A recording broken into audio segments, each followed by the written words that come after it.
अस्सलाम वालेकुम नाजरीन, आप देख रहे हैं नया पाकिस्तान और मैं हूं शहजाद इकबाल। आज मुल्क भर में यौम कश्मीर मनाया गया और जो कश्मीर मकबूजा कश्मीर में महसूर कश्मीरी हैं उनसे इजहार यकजहती के लिए मुल्क भर में रैलियां निकाली गई, जलसे किए गए और हुकूमती जलसा आज कोटली में था, जहां वजीर आज़म इमरान खान ने खिताब किया और अपने खिताब में ये कहा कि हमारे साथ मिलकर कश्मीर का मसला हल करें, लेकिन उससे पहले नरेंद्र मोदी आर्टिकल 370 को रिस्टोर करें और हमारी जो की पेशकश है उसको पाकिस्तान की कमजोरी ना समझा जाए।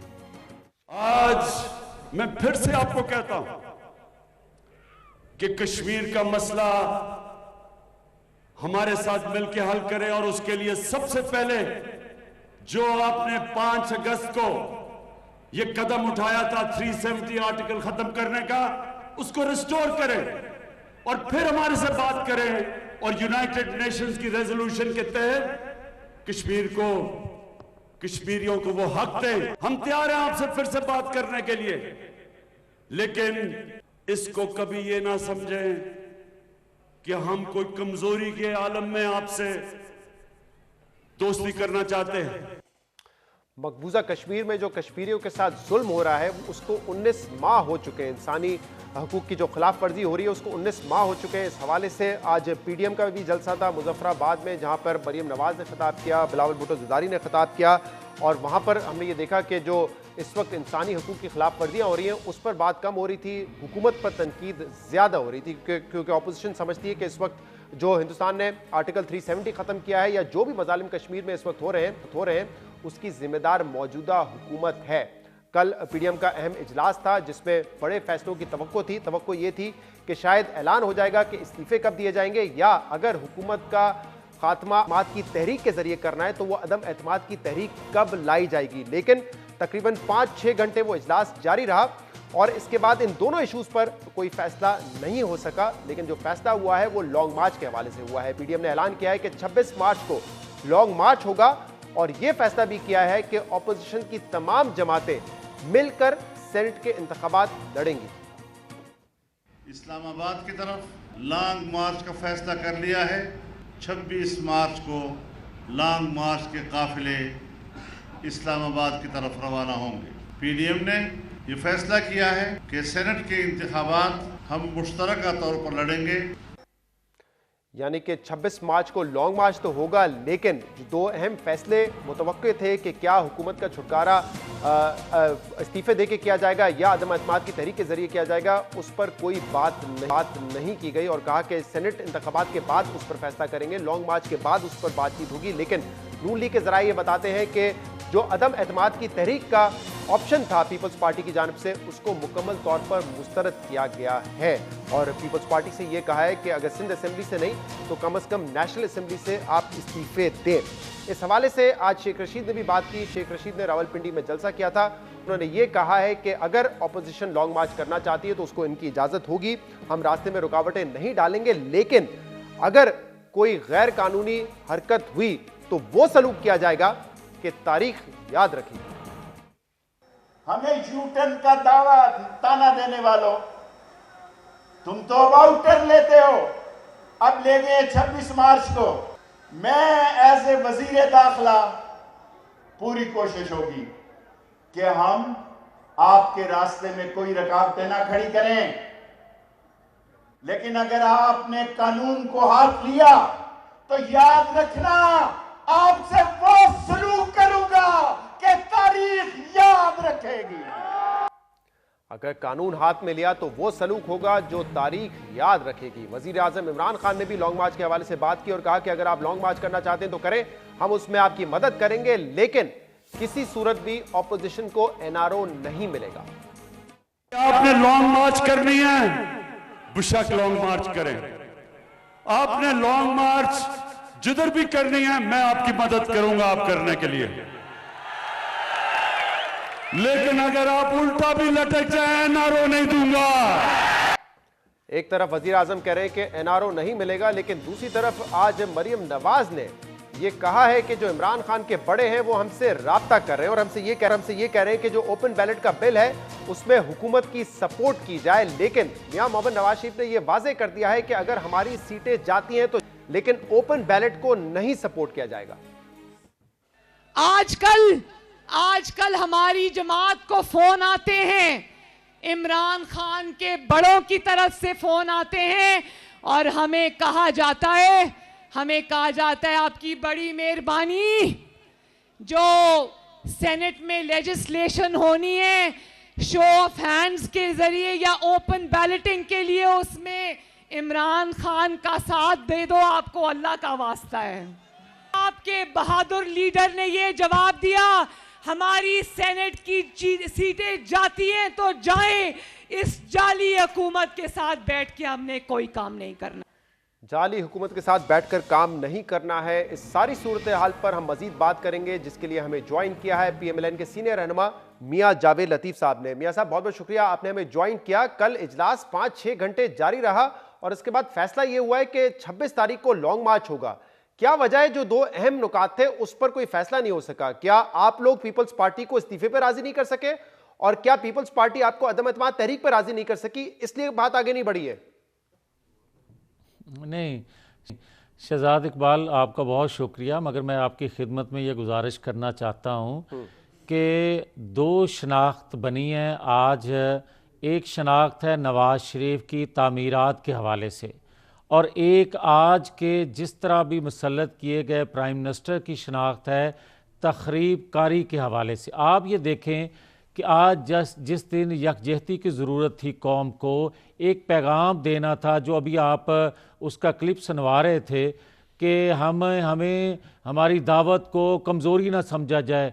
ये बात पूरी कौम नहीं, पूरी दुनिया जानती है कि जिस मुल्क की मईशत कमज़ोर हो उसके साथ उसका दुश्मन मुल्क बराबरी की सतह पर कभी बात करने के लिए तैयार नहीं होता। ये किसको बेवकूफ़ बना रहे हैं? और जहाँ तक बात है जो मैंने कही कि हमारी लीडरशिप की शनाख्त है तामीरात के हवाले से, हम तामीरी काम करते हैं। हम किसी तौर पर ये नहीं चाहते कि ये सिस्टम जो है जो मजबूत किया, मईशत को मजबूत किया, इसको दुश्मन के हाथों में उस तरह खिलौना दे दिया जाए जिस तरह मकबूजा कश्मीर इन्होंने दे दिया। तखरीब कारी के हवाले से जो मैंने बात की वो शहजाद इकबाल इस तरह की कि जब एक प्राइम मिनिस्टर और उसका वज़ीर दाखिला, जिसका क्लिप भी आपने सुनवाया, वो अगर लोगों को उकसाए अदारों के सामने खड़ा करने के लिए, तो मुझे ये बताएं कि ये कौम के साथ खलवाड़ क्या हो रहा है, ये चाहते क्या हैं? तो अगर तो आप ये समझते हैं पाकिस्तान इतना कमजोर है कि वो हिंदुस्तान की बराबरी नहीं कर सकता, ये आप कह रहे हैं? जब तक देखें, अगर मकबूजा कश्मीर के हवाले से जो सालसी ट्रंप ने कबूल की थी और ये मान के आ गए थे भाई साहब इमरान खान साहब, तो उस दिन कौम को पता चल गया था कि हमारे साथ होने क्या वाला है। ट्रंप ने सालसी इसलिए कबूल की थी कि वो समझता था कि हड़प करने वाला है मोदी मकबूजा कश्मीर को, और पाकिस्तान एटमी कुव्वत है, लिहाजा ये उसका मुंह तोड़ जवाब देगा। सालसी का लारा जो लगा, उसके बाद इन्होंने जो आगे से रद्द अमल जाहिर किया, 2 साल होने को हैं, वो आपकी तरफ देख रहे हैं, और आप इसलिए जवाब नहीं दे पा रहे कि आप अंदरूनी तौर पर कमजोर हो। अब इस पर 2.5 सालों में पाकिस्तान तहरीक इंसाफ का नुमाइंदा होता वो शायद आपको जवाब दे देता इस पर, लेकिन मैं आगे बढ़ता हूं। अब पीडीएम के इजलास के हवाले से बात करते हैं। 26 तारीख को लॉन्ग मार्च है, सिर्फ ये फैसला कर सके 6 घंटे में, और क्या कन्विंस नहीं कर सके पीपल्स पार्टी को कि जो इनकलाबी इकदाम हमें उठाने थे, जिसका शुरू में जिक्र किया था कि इस्तीफे दिए जाएंगे, उस पर आप कन्विंस नहीं कर सके उनको? नहीं शहजाद, एक तो मैं बड़ा वाज़ेह कर दूं, हमारे पास खोने को कुछ नहीं है। हम 22 करोड़ अवाम की आवाज़ हैं, इसलिए कि अगर ये पीडीएम अनाउंस करती कोई एजिटेशन, अनाउंस करती इसके खिलाफ अदम एतमाद, अनाउंस करती सिर्फ इस्तीफ़ों का, और जो हुकूमत वक्त है वो डिलीवर कर रही होती, वो आइन कानून की पासदारी कर रही होती, महंगाई ख़त्म कर चुकी होती, मईशत को बेहतर कर चुकी होती, करप्शन का सफाया कर चुकी होती, एहतसाब के नाम पर लोगों की जेबों से पैसा ले आते, ये सब कुछ कर चुकी होती, तो आज हमारी आवाज पर भी कोई ना निकलता, मगर इन्होंने 2.5 सालों के अंदर मियां साहब ये पाकिस्तानी मुकदमा कौम को आप बार बार करप्शन, हुकूमत पर बना रहे हैं। कर्जे- मैं सवाल आपसे पीडीएम के हवाले से कर रहा हूं, आपको बड़े मौके मिलते हैं, लेकिन जो मैं स्पेसिफिकली इजलास के हवाले से सवाल कर रहा हूं, खुदा के वास्ते उसका जवाब दे। क्या वजह है कि आप लोग इस बात पे इत्तेफाक नहीं कर सके कि इस्तीफे देने हैं, जबकि पिछले 4 महीने से हर फोरम पे यह कहा जा रहा था कि इस्तीफे दे देंगे, सिंध असेंबली की कुर्बानी दे देंगे, फिर बिलावल ने कहा कि अदम एतमाद की तहरीक लेकर आएंगे। दोनों इश्यूज पे कोई कंसेंसस नहीं हो सका, इसकी वजह क्या है, ये जानना चाह रहा हूं सर मैं आपसे। अच्छा शहजाद, अगर आप फिर यही सुनना चाहते हैं, मैं तो यही सुनना चाह रहा हूं, आप बार बार हुकूमत की तरफ लेके जा रहे हैं कल मामला। की मीटिंग में बड़े ज़बरदस्त कौम की तवक्कुआत के मुताबिक फैसले कंसेंसस से हो चुके हैं। पहले फरवरी में हम महंगाई मार्च करेंगे और 26 से जो काफिले निकलेंगे पूरे पाकिस्तान से, वो फैज़ाबाद चौक समेत किसी भी जगह एक पॉइंट पर इकट्ठे होंगे और मरहलावार हम आगे बढ़ते जाएंगे और उस वक्त तक आगे बढ़ते जाएंगे जब तक कौम का हदफ जो है वो पूरा नहीं हो जाता। अब आ जाए उसमें नहीं, जो आप इसको जरा एक्सप्लेन कर दीजिए, इस्तीफों का जिक्र कर मरहलावार रहे हैं। आगे बढ़ने से क्या मुराद है? जो आपका लॉन्ग मार्च यहां पर आएगा फैजाबाद चौक तक, फिर वो लॉन्ग मार्च ही आगे बढ़ेगा, यानी कि आप ये कह रहे हैं कि लॉन्ग मार्च क्या धरने में तब्दील हो सकता है? क्योंकि पीपल्स पार्टी तो वाजे कह चुकी है कि धरना सियासत के हम खिलाफ हैं। नहीं शहजाद, ये मैं अर्ज करता जाऊं कि ये जो मरहलावार मैं कह रहा हूं कि आगे बढ़ने का हम कह रहे हैं, हम फैसला कर चुके हैं। हम फैसला कर चुके हैं कि इस कौम को मजीद इनके हाथों लुटने नहीं देंगे। उसके लिए आप धरने भी का ऑप्शन भी ले लेंगे, आप इस्तीफों का भी ऑप्शन आपके पास है। आपके पास अदम एतमाद नाम की वैसे तो हम समझते हैं कोई चीज़ नहीं है हमारे जहनों में, मगर अगर पीपल्स पार्टी उस वक्त कोई कार्ड ऐसे दिखाए जिससे आईनी तौर पर उसको हटाया जा सके, तो उस पर भी पीडीएम उस वक्त गौर करेगी। लेकिन पहले भी कई मर्तबा इन दोनों ऑप्शंस पर पीडीएम में बात हो चुकी है, लेकिन इट्स वेरी क्लियर मियां साहब के इस पे कंसेंसस नहीं हो पा रहा है। आप समझते हैं कि अदम एतमाद की तहरीक एस्टैब्लिशमेंट की सपोर्ट के बगैर कामयाब नहीं हो सकती। पीपल्स पार्टी के स्टेक्स हैं, आप कह रहे हैं खोने को कुछ नहीं, पीपल्स को खोने को बहुत कुछ है, और शायद इसीलिए वो आपके इस नुक्ते पे नहीं आ रहे। नहीं देखें, जो आप उनकी तरफ इशारा करते हैं कि उनके पास खोने को बहुत कुछ है, उनके पास खोने को सिंध हुकूमत के अलावा क्या है? और सिंध हुकूमत अगर आइंदा इंतखाबात साफ शफाफ हो जाएं तो क्या उनको सिंध हुकूमत दोबारा नहीं मिल सकती? बस वही मिलेगी ना, उसके लिए पूरी एक्सरसाइज दोबारा करें, इस्तीफे दे, फिर दोबारा इलेक्शन लड़के सिंध हुकूमत हासिल कर लें, तो उनको क्या मिलेगा इसमें? तो फिर मुझे ये बताएं ना, क्या 72 सालों में जो कुछ होता है वो बार बार होता रहेगा? क्या उसके लिए वो हुकूमतें सिंध के साथ चिमटे रहेंगे? ये नहीं होगा। मगर आपको मैं ये क्लियर कर दूं शहजाद, लेकिन मियां साहब अगर आप ये बार बार 72 सालों वाली बात करते हैं और ये कहते हैं कि ये जाली असेंबली है, इसी जाली असेंबली से मौलाना साहब पहले सदारती इलेक्शन लड़ चुके हैं, इसी जाली इलेक्शन से अब जाली असेंबली से वो सेनेट का इलेक्शन लड़ने जा रहे हैं। एक दफा आप कहते हैं कि जाली असेंबली है जिससे इस्तीफा देने जा रहे हैं, फिर आप उसी जाली असेंबली के जरिए सेनेटर भी मुंतखब होना चाहते हैं। ये कंफ्यूज कर रही है ना पॉलिसी आपकी आवाम को। नहीं शहजाद, मैं पहली बात मुकम्मल कर लूं। मैं एक तो आपको क्लियर करना चाहता हूं कि 26 मार्च को जब हम मार्च पूरे पाकिस्तान से इस्लामाबाद की तरफ करेंगे तो वो मरहलावार आगे बढ़ेगा, नंबर 1। और वो मरहलावार जो आगे बढ़ेगा वो अपना हदफ पूरा किए बगैर वापस नहीं आएगा। उसमें धरना भी शामिल है, उसमें इस्तीफे भी शामिल हैं। अब दूसरी बात जो आप कह रहे हैं कि अगर आप, क्या सवाल था आपका? सॉरी जी, सवाल मैंने ये किया कि क्लियरली एक कंसेंसस तो नहीं बन रहा है ना इस बात पर, ना इस्तीफों पे बन रहा है। जहां तक आप शहजाद इकबाल कंसेंसस की बात कर रहे हैं, तो इन दो बातों पे तो कंसेंसस हो चुका।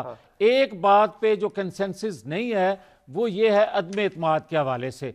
तो अदम एतमाद हम समझते हैं कि मौजूदा हालात में मुमकिन नहीं है, और पाकिस्तान की ये तारीख गवाह है कि गैबी मदद जब तक न हो ये अदम एतमाद कामयाब नहीं हुआ करते। तो इसलिए इस ऑप्शन को दीगर जमातें तमाम जो हैं वो कल रद्द कर चुकी हैं, मगर फिर भी गुंजाइश रखी है पीपल्स पार्टी के लिए कि अगर उस वक्त जब मार्च हो रहा हो, अगर आपके पास तमाम इत्तेहादियों के कार्ड मौजूद हों तो उस पर भी गौर किया जा सकता लेकिन है। मियां साहब कल सिर्फ लॉन्ग मार्च के हवाले से बात हुआ है, लेकिन आप कह रहे हैं कि हम मरहलावार आगे बढ़ेंगे और ये धरने भी तब्दील हो सकता है। लेकिन शेख रशीद साहब ने कहा है कि कोई गैर कानूनी काम अगर किया तो आपके साथ वो सलूक होगा जो तारीख याद रखेगी। तो वो कह रहे हैं कि गैर कानूनी काम नहीं करने देंगे आपको किसी किस्म का भी। तो शहजाद इकबाल साहब, हाँ। मुझे ये बताएं कि जहां उसने ये कहा, उसने एक बात और भी की है कि आपको चाय पिलाने वालों ने ऑफर किया, उधर क्यों नहीं मुंह कर रहे? क्या कोई वजीर दाखिला सेंसेबल कठपुतली क्यों ना हो, वो भी क्या अदारों के खिलाफ अवाम को उकसाने की इस तरह की जुर्रत करता है? और जब ये बार बार कहता है कि मैं गेट नंबर 4 की पैदावार हूं, कोई जवाब क्यों नहीं आता? इसीलिए हम कहते हैं कि ये चाहते क्या हैं? ये पाकिस्तान के अदारों को अपनी नालायकियों और अपने तखरीबकारियों ज़हन को आप इस्तेमाल करते हो अदारों के खिलाफ। लोग आपसे तवक्को रखते थे या आपसे पूछते हैं कि महंगाई क्यों बढ़ गई? पाकिस्तान में मकबूजा कश्मीर के लिए 72 सालों से लोग जद्दोजहद करते रहे, उसका रद्द-ए-अमल आप क्या देते हो? आप कहते हैं अदारे एक पेज पे हैं, हम सब एक पेज पे हैं। और भाई अपनी नालायकियों को, अपने गुनाहों को अदारों पर क्यों ठोसते हो? आप ये समझते हो कि आपसे उठकर लोग ये समझें अदारों के खिलाफ कोई खुदा न खास्ता लेकिन दिलों में गलत शेख फहमियां साहब ने पैदा तो हो, आपके जो ऊपर आप तंज पैदा किया है करना ना, चाहते हो क्योंकि ये अपनी मकासद के लिए। मियां साहब, क्योंकि शेख साहब तो आप पे तंज कर रहे हैं ना, अब आपको वो आपकी बातें याद दिला रहे हैं, क्योंकि आप लोग हमारी जंग एस्टैब्लिशमेंट के खिलाफ है, इसलिए हमारा लॉन्ग मार्च रावलपिंडी भी जा सकता है। और जिस मौलाना फजल रहमान ने कहा था हमारी जंग एस्टैब्लिशमेंट के खिलाफ है, दो रोज पहले उनका यह बयान आ गया कि नहीं, हमारी जंग उनके खिलाफ नहीं है, उनसे तो हमारे गिले शिकवे हैं, जंग तो हमारी हुकूमत के खिलाफ है। तो फिर ताने तो देंगे ना वो आपको। शहजाद इकबाल साहब, मैं आपकी खिदमत में यह गुजारिश करता जाऊं, हमारी जंग रियासत के खिलाफ नहीं है, हमारी जद्दोजहद है सिस्टम को ब्रेक करने वाली कुव्वतों के खिलाफ। हमारी जद्दोजहद है आइन कानून की बालादस्ती के लिए। हमारी जद्दोजहद है कि लोगों के वोट का इज्जत जो खो चुकी है उसकी बहाली के लिए। मियां जावेद लतीफ साहब हमारे साथ प्रोग्राम में शामिल करेंगे। ब्रेक, इसके बाद एक और अहम इशू में बात करेंगे, हमारे साथ रहिएगा।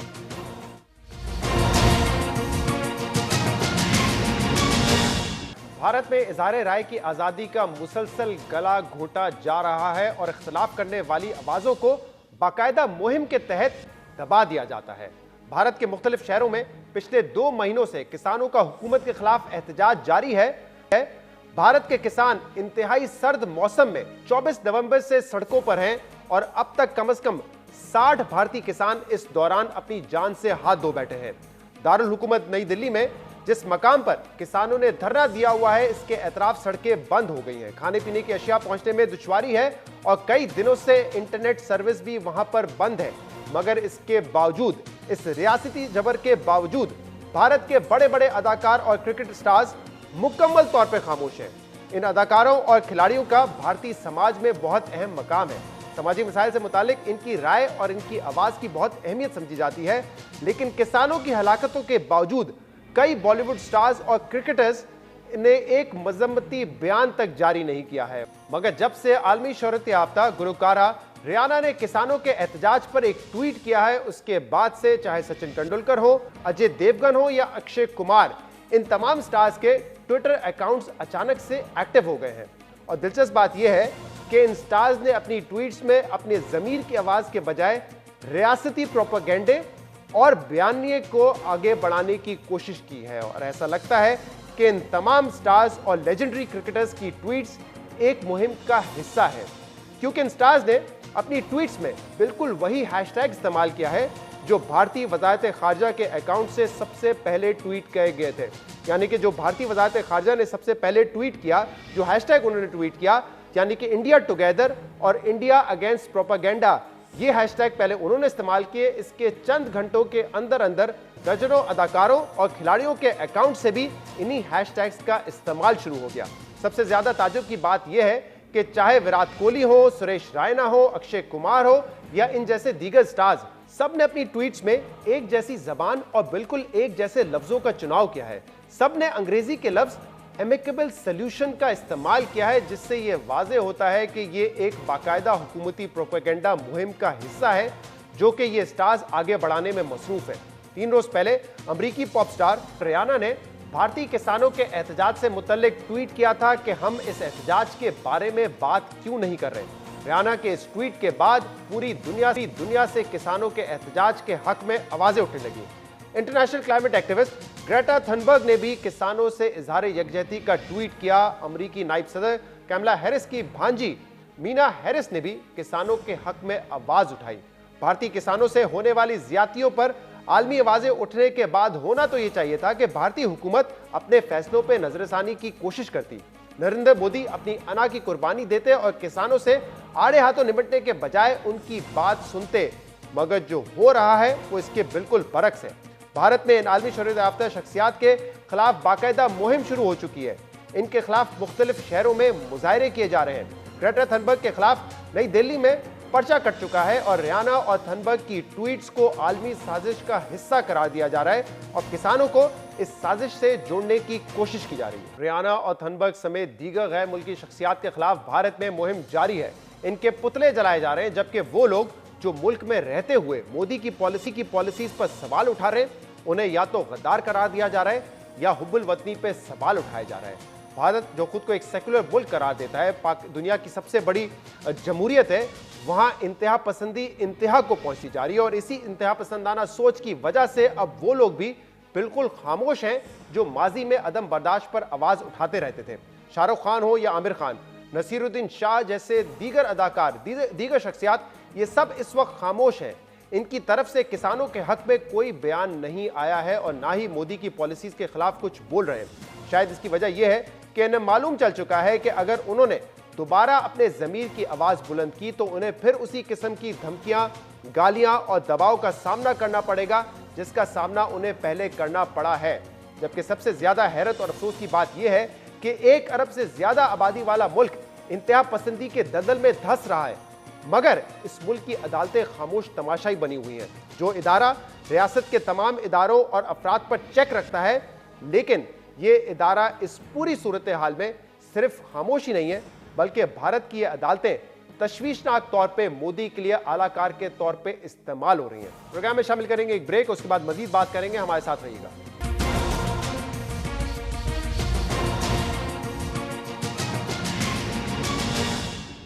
वेलकम बैक नाजरीन। मौजूदा हुकूमत की खासी तवज्जो रही है कंस्ट्रक्शन सेक्टर पर, मैन्युफैक्चरिंग सेक्टर पर, जहां पे पॉलिसी बनाई गई उसको इंप्लीमेंट किया गया और उसके मज़बूत असरात भी नजर आ रहे हैं। लेकिन एक ऐसा सेक्टर है जिस पर ऐसा लगता है कि इस हुकूमत की खासी तवज्जो नहीं है और वो सेक्टर है ज़राअत का शोबा।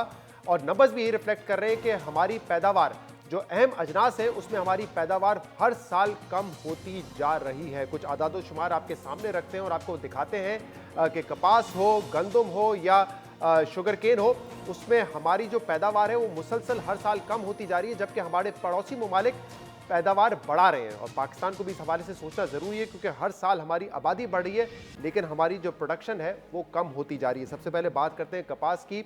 2017-18 में हमारी जो टोटल पैदावार थी वो 12 मिलियन बेल्स की थी, जो कि कम होकर पिछले साल 8.4 मिलियन बेल्स पर आ गई। लेकिन इस साल मजीद कमी हुई है, पिछले साल के मुकाबले में 34% की कमी हुई है कपास की पैदावार में और इस साल सिर्फ 5.5 मिलियन बेल्स की पैदावार हुई है। और इसकी एक बुनियादी वजह यह है कि जो पैदावारी ज़मीन है कपास की वो कम होती जा रही है और अब वो 1982 की सतह पर आ गई है। यानी कि 1982 और आज हमारा जो टोटल एरिया है जहां पर हम कपास उगाते हैं वो सिर्फ 22 लाख हेक्टेयर है, जबकि यही एरिया 2005 में 32 लाख हेक्टेयर तक पहुंच गया था। तो अच्छा खासा जो एरिया है वो कम हुआ है कॉटन कल्टीवेशन का। इस वजह से हम देख रहे हैं कि जो कॉटन की प्रोडक्शन है वो कम होती जा रही है, जबकि हमारे पड़ोसी ममालिक भारत में 2015 में 25.9 मिलियन बेल्स की पैदावार थी, जो कि 5 साल बाद बढ़ के यानी कि 2020 में 29 मिलियन बेल्स तक पहुंच चुकी है। और इसी तरीके से चाइना, जो कि 2015 में 22 मिलियन बेल्स की पैदावार कर रहा था, 5 साल बाद 27.5 मिलियन बेल्स की पैदावार है। यानी कि भारत और चाइना दोनों जगह कपास की पैदावार में इजाफा हो रहा है। इसी तरह अगर हम बात करें गंदम की, वहाँ पे भी सूरत हाल यही है। गंदम हम 2 साल पहले एक्सपोर्ट कर रहे थे, अब हमें इंपोर्ट करनी पड़ी है, जिसका असर हमारे इंपोर्ट बिल पर भी आ रहा है और जो ज़र मुबादला के ज़खायर हैं उस पर भी इसके असरात आ रहे हैं। 2013-14 में गंदम की पैदावार 26 मिलियन टन की थी और 2019-20 में ये मजीद बढ़नी चाहिए थी, आबादी के लिहाज से बढ़नी चाहिए थी, लेकिन ये 26 मिलियन टन से कम होकर 25 मिलियन टन रह गई है, जबकि चाइना 2014 में 128 मिलियन टन पैदा कर रहा था और 6 साल बाद 2020 में उनकी जो पैदावार है वो बढ़कर 136 मिलियन टन तक जा चुकी है। और इसी तरह इंडिया जो कि 95 मिलियन टन पैदा कर रहा था 2014 में, अब उसकी जो प्रोडक्शन है वो बढ़कर 107 मिलियन टन तक हो चुकी है। यानी कि एक दफ़ा फिर गंदम की भी जो प्रोडक्शन है भारत की हो या चाइना की हो वो बढ़ती जा रही है। इसी तरह गन्ने की पैदावार भी कम हो रही है। 2017-18 में 83 मिलियन टन की प्रोडक्शन थी शुगर केन की, 2019-20 में ये कम होकर 66 मिलियन टन तक आ चुकी है। जबकि इंडिया जो कि 2014 में 26.6 मिलियन टन पैदा कर रहा था, उसकी जो प्रोडक्टिविटी है, जो प्रोडक्शन है शुगर केन की, वो 2020-21 में बढ़कर 33 मिलियन टन तक आ चुकी है। इंडिया चाइना दोनों कपास, गंदम और गन्ने में अपनी प्रोडक्शन बढ़ा रहा है, पाकिस्तान की प्रोडक्शन कम हो रही है और इसकी वजह से हम एक्सपोर्ट्स तो दूर की बात, अब ये कमोडिटीज़ हमें इंपोर्ट करना पड़ रही है, जिसके असरात हमारे ट्रेड बिल पर भी आ रहे हैं और हमारे जो फॉरेन एक्सचेंज रिजर्व्स हैं उस पर भी इसके असरात आ रहे हैं। इस हवाले से पिछले हफ्ते हफीज शेख साहब ने कहा था कि तकरीबन $1 बिलियन से ज़्यादा की इंपोर्ट हम इन 3 कमोडिटीज़ की कर चुके हैं। गंदम यहाँ पे जो पैदावार होती थी वो हमारी डोमेस्टिक कंजम्पशन के लिए अमूमन पूरी होती थी। इस साल क्या हुआ कि गंदम की शॉर्टफॉल हुई, 25.5 लाख टन प्रोडक्शन हुई, जबकि 29 लाख की हमारी जो है ज़रूरत है। अब आपको पता है कि टोटल इंपोर्ट जो की गई है वो तकरीबन 40 लाख टन है, जिसके ऊपर $1 अरब से ज़्यादा हमारी फॉरेन एक्सचेंज लगी है और साथ ही साथ 100 अरब रुपए से ज़्यादा हुकूमत ने सब्सिडी दी है। इन 3 अजनास की जिनकी हम बात कर रहे हैं पिछले 7 महीने में, यानी कि इस माली साल के 7 माह में $1.3 बिलियन की इंपोर्ट्स हो चुकी हैं। आगे क्या होने वाला है इस पर मजीद बात करेंगे। शमसुल इस्लाम साहब, वाइस प्रेसिडेंट KCCI और माहिर इजनास हमारे साथ मौजूद हैं। बहुत बहुत शुक्रिया शमसुल इस्लाम साहब। क्या वजह है, हुकूमत की तवज्जो नहीं है, कोई और फैक्टर्स हैं कि मुसलसल हम देख रहे हैं ये 3 अहम कमोडिटीज़ हैं जिसके ज़रिए हम एक्सपोर्ट करते थे और ज़र मुबादला कमाते थे, लेकिन अब हम इंपोर्ट कर रहे हैं और ख़ास तौर पे कॉटन जो कि हमारे टेक्सटाइल सेक्टर के लिए बड़ा इंपॉर्टेंट है, पिछले साल के मुकाबले में तकरीबन 34-35% पैदावार में कमी आई है। वजह क्या है इसकी और क्या करने की ज़रूरत है इस वक्त? देखें जी, आपको पता है कि पाकिस्तान की इकॉनमी जो है वो टोटली एग्रीकल्चर पे डिपेंड करती है। हमारी एक्सपोर्ट्स का जो है लार्ज जो हिस्सा है वो उसके ऊपर ही आता है, हमारी एग्रीकल्चर सेक्टर्स के ऊपर जो प्रोड्यूस होती हैं कमोडिटीज़ मेनली। उसके अंदर आपने कॉटन का जैसे मेंशन किया, कुछ 60% उसका शेयर एक्सपोर्ट्स के अंदर है टेक्सटाइल का। लेकिन पाकिस्तान में जो दिहाइयों से कुछ ऐसा हुआ है कि एग्रीकल्चर जो है वो निगलेक्ट होता रहा है। हमने 60 से 70 तक तो एग्रीकल्चर सेक्टर में ग्रोथ की है और फिर कुछ साल हमारे पास अच्छी क्रॉप आई, वीट की भी आई और दूसरी कॉटन की भी क्रॉप आई, कुछ 13 मिलियन टन तक क्रॉप ऊपर गई थी। लेकिन उसके बाद जो है आप मुसलसल आपका फिगर जो है वो डाउनवर्ड जा रही है। उसकी मेन वजह यह है कि हमारे पास रिसर्च के अदारे तो बहुत हैं, हमने लोकल अदारे इतने रिसर्च के बनाए हुए हैं जो सीड की एग्रीकल्चर की रिसर्च करते हैं, लेकिन वो कोई भी अदारा जो है इस वक्त कामयाब नज़र नहीं आ रहा और उनकी बुरी तरह से क्रिमिनली उन्होंने अपना नेग्लिजेंस किया अपने काम के ऊपर। और जो ह्यूज अमाउंट जो है गवर्नमेंट उनकी सैलरीज पे दे रही है, उनको रिसर्च के लिए फ़ंड दिए जाते हैं, वो फ़ंड भी लगता है कहीं और जगह खर्च हो रहे हैं।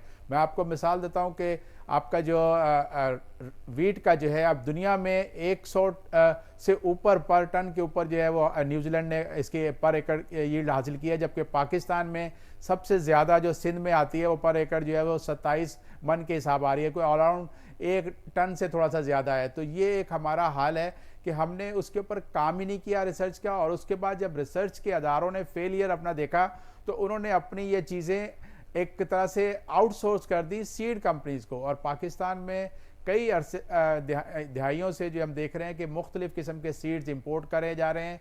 पहले ये पॉलिसी थी कि कोई कंपनी अगर सीड इंपोर्ट करती है तो उसकी लोकल उसका एक्सपेरिमेंट्स होगा, 3-4 साल तक उसकी कल्टीवेशन की जाती है, जब सीड कामयाब होता है तो फिर उसको जो है वो अलाउ किया जाता है कमर्शियल उसकी कल्टीवेशन के लिए।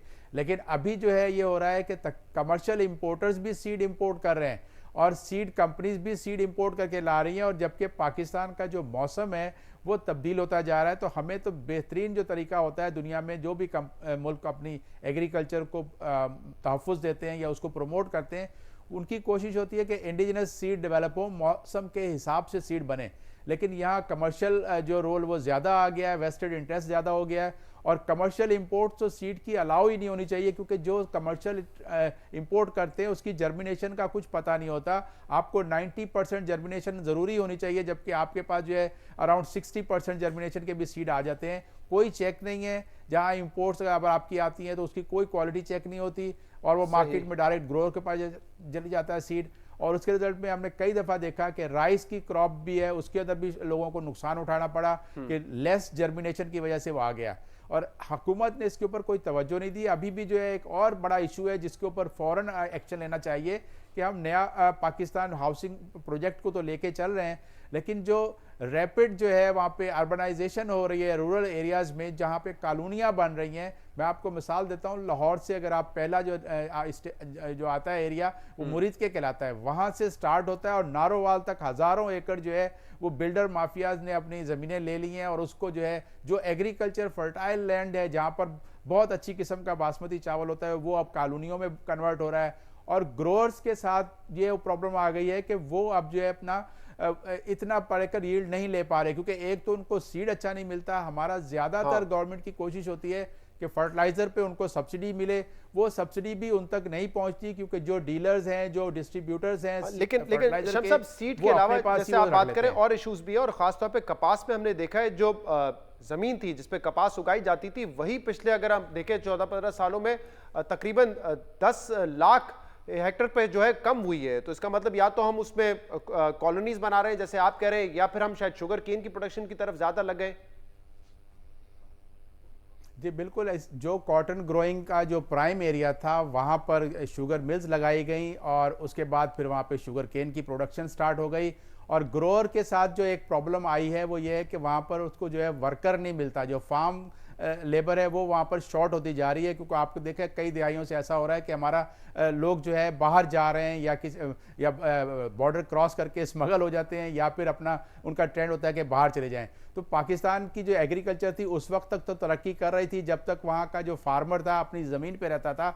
अब ये हुआ कि जो फ्यूडल लॉर्ड, जो एग्रेरियन, जो अब जो पार्लियामेंट में पहुँच गए हैं, वो अब जाके अपने या तो बड़े शहरों में DHA में मॉडल टाउन में रह रहे हैं, तो उनका वो लिंक ख़त्म हो गया उस इलाके से, और फिर वो ग्रोअर जो छोटे हैं सिर्फ वही वहाँ पर रह गए। ये तो एक बहुत बड़ी अपॉर्चुनिटी अगर आप कह रहे हैं कि वहाँ पे फार्मर्स नहीं मिलते, एक ऐसा सेक्टर जिसकी GDP में कंट्रीब्यूशन 22-23% है, हमारी 50-52% आबादी मुंसलिक है ज़राअत से, तो ये तो बड़ी अपॉर्चुनिटी है हुकूमत के पास। अगर वो 1 करोड़ नौकरियां देना चाहती है तो यहाँ पर अगर काम किया जाए, नंबर्स भी बेहतर होंगे, प्रोडक्टिविटी भी बेहतर होगी, रोजगार भी मिलेगा फिर।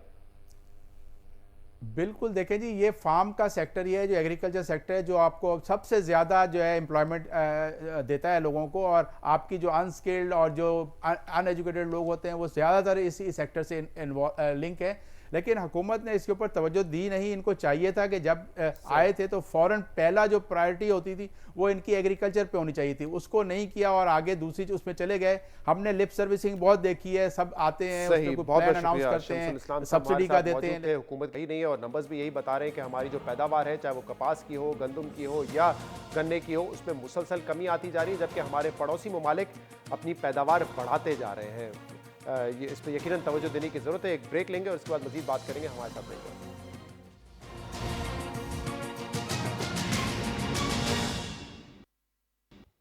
वेलकम बैक नाज़रीन। प्रोग्राम में अहम खबर शामिल करते हैं। लंदन हाई कोर्ट ने शहबाज शरीफ वर्सेस डेली मेल केस में अपना फैसला सुनाना शुरू कर दिया है। ये अहम केस है जिस पे हुकूमत भी बार बार शहबाज शरीफ को चैलेंज करती रही थी कि अगर आप समझते हैं कि डेली मेल और डेविड रोज की खबर गलत है तो आप फिर डेली मेल के खिलाफ डेफेमेशन का केस करें।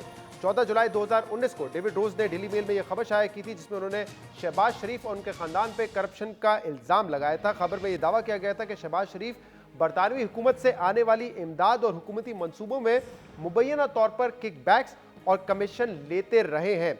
खबर में यह भी बताया गया था कि डिफिट जो मुख्तलिफ मनसूबों में फंडिंग की थी वो तकरीबन 50 करोड़ पाउंड की थी, जिसमें से इल्ज़ाम यह लगाया गया था कि 1 मिलियन पाउंड शहबाज शरीफ के दामाद को दिया गया है। यह खबर आई थी 14 जुलाई 2019 को, और इसके बाद शहबाज शरीफ ने बरतानवी अखबार डेली मेल के खिलाफ डेफेमेशन का केस दायर किया था। अब इस केस का फैसला लिखवाया जा रहा है, लेकिन अब से कुछ देर पहले जो दलाइल दिए गए थे दोनों वकला के सामने, वकला की जानिब से वो आपके सामने रखते हैं। शहबाज शरीफ के वकील ने दलाइल दिए थे कि डेली मेल का मजमून झूठ पर मबनी था डेविड रोज को हुकूमत पाकिस्तान ने जेल में मौजूद बूढ़ लोगों से मिलाकर ये बयान लिए थे। इसके अलावा डेली मेल के वकील ने भी अपने दलाइल दिए और उसमें उन्होंने ये कहा है ये एतराफ़ किया है कि शहबाज शरीफ पर जो करप्शन और मनी लॉन्ड्रिंग के इल्ज़ामात थे उसके शवाहिद काफ़ी हद तक महदूद और मफरूज़ों पर मबनी थे, जिसकी बुनियाद ये थी कि शहबाज शरीफ लाहौर में एक पुरतइश महल में रहते हैं। तो उन्होंने कहा है कि महदूद उसके एविडेंस से ये डेली मेल के अपने वकील ने आज दलाइल दिए हैं। दूसरी तरफ शहबाज शरीफ के जो वकील हैं उन्होंने ये कहा है कि जो भी मजमून में खबरें थी वो झूठ पर मबनी है। जैसे इसका फैसला आ जाएगा तो हम वो आप तक पहुँचाएंगे, लेकिन फ़िलहाल ये जो खबर हम आपको दे रहे हैं वो फैसला लिखवाया जा रहा है। आज के प्रोग्राम में इतना ही, इजाज़त दीजिए, अल्लाह हाफ़िज़।